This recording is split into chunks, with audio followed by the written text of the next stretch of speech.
Hey guys, any of you play Minecraft? I do. It's one of those feel-good games for me. A game like Katamari Damacy or Animal Crossing that I'm always comfortable playing and allows me to just zone out and relax.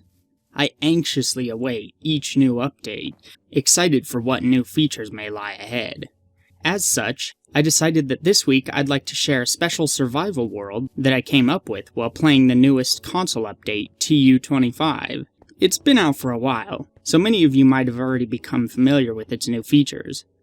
One thing this update added is the ability to customize Superflat worlds. You can choose what kind of structures, if any, spawn, and how often it happens. You can choose what type of biome it is, affecting the types of mobs, ores, and plants that can spawn. You can choose how many layers there are in your Superflat, as well as what each and every layer is made up of. It's a pretty insane little update to mess around with, most people immediately jumping into a world made entirely of TNT. Which you should try if you haven't, it's great. Many of you might have already noticed that you can make the biome of your world the end. This can spawn the Ender Dragon fight right on top of you, and makes it so that Endermen are the only naturally spawning enemies. Well, in this video, I want to show you an interesting new survival challenge I stumbled upon, and this is the type of world we're going to be trying to survive in. I've seen one or two people play around in a world that's purely the end, with a layer of grass and 2 layers of dirt, but we're going to get a bit more involved. After all, it's not really a survival world if there's no way to survive for long. You know, because there's no food source to rely on if it's just the end and some dirt. So I came up with a design that gives the world survivability, but also offers up plenty of its own unique challenges. Follow these instructions and you'll have a great little world to challenge yourself with. To start, just like any modified survival world, it's best to play on hard. This world will challenge you in ways you're probably not used to, but smart players have plenty of tools at their disposal to make things a lot easier. As such, normal and easy can eventually become too easy. Not a surprise, since that's basically how Minecraft goes anyway. Note that I would also suggest using the new classic crafting system, albeit it's not a requirement. Now, once you've opened the new world interface, travel into More Options, select Superflat World, and then go into Customize Superflat. Before we mess with the layers, head over to the Biomes page and change it to The End. Move to Properties next, and enable these settings.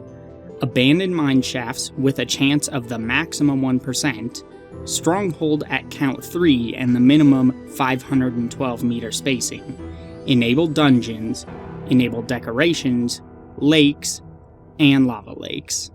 Well, lava lakes are optional, I suppose.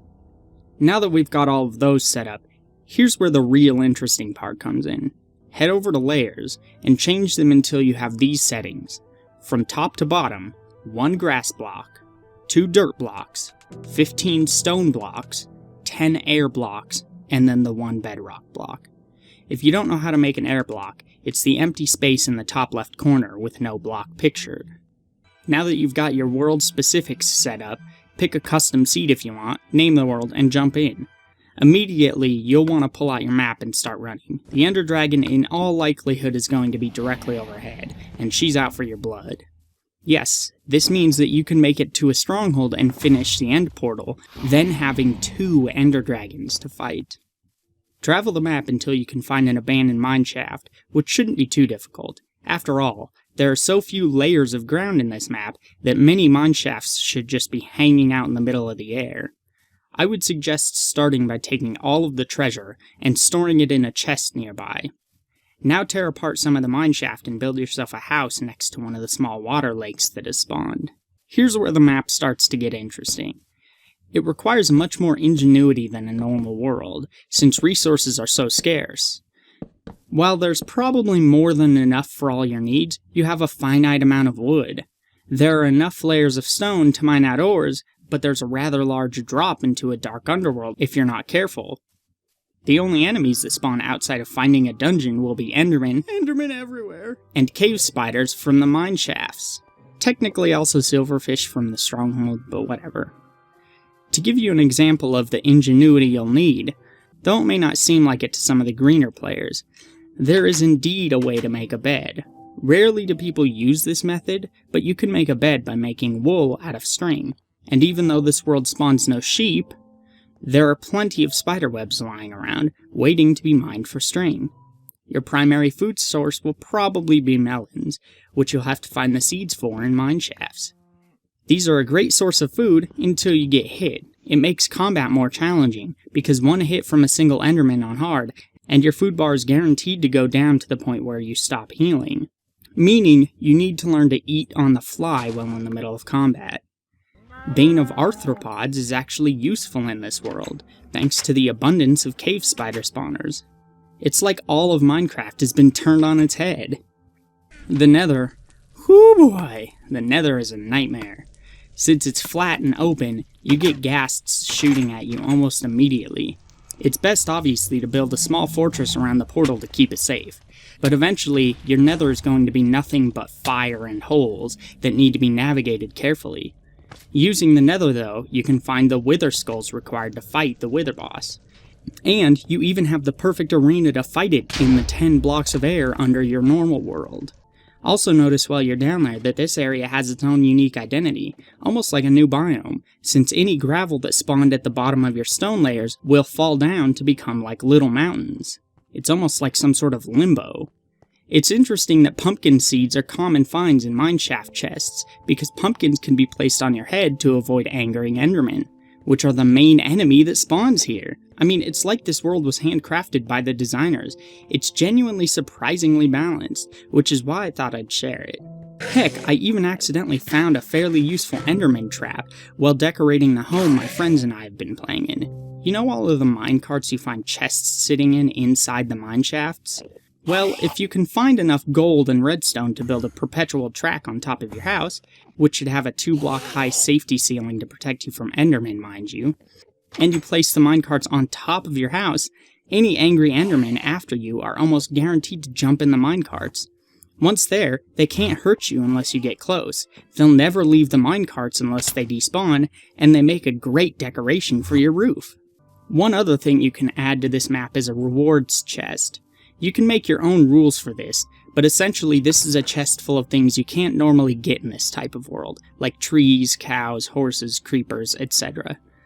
Each time you complete a rather important goal, like for example finding the diamond to make a pickaxe so that you can get the obsidian to go to the Nether, you get to unlock one reward from the chest.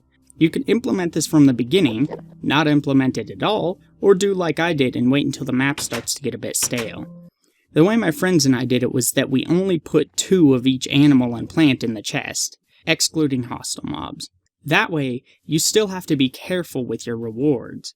Did you accidentally kill off your last 2 cows? Well, then they're gone forever. It adds variety to the map, while not completely breaking the balance if you unlock rewards sparingly. Even the designs of a lot of your builds end up unique here. As I said earlier, since Endermen are the main threat, it's all but required that you protect yourself by putting a short roof over all of your things, including any animal stables or gardens you have. If you don't, you might find that your animals escape thanks to the Enderman moving a block up against the fence, or crops destroyed for the same reason. Or he might just spawn behind you and take you down before you can react. Whatever, it's still dangerous. If anything, this map proves how well balanced and designed Minecraft is. I'm no genius, I literally threw this map together while just experimenting with the new update, only to accidentally find that it worked great as a world. Why? Because Mojang and 4J are great at creating a balanced title and getting it to run well on consoles. There's so much more to this world that's super interesting and worth exploring. There's even one really amazing revelation you can find that changes the dynamic of the entire map. But I'm going to leave all of that for you guys to find, so that there's still plenty of surprises and adventures in store for you. Happy crafting! If you liked this video, maybe subscribe and leave a like. You can also check out some of my other content. Until next time,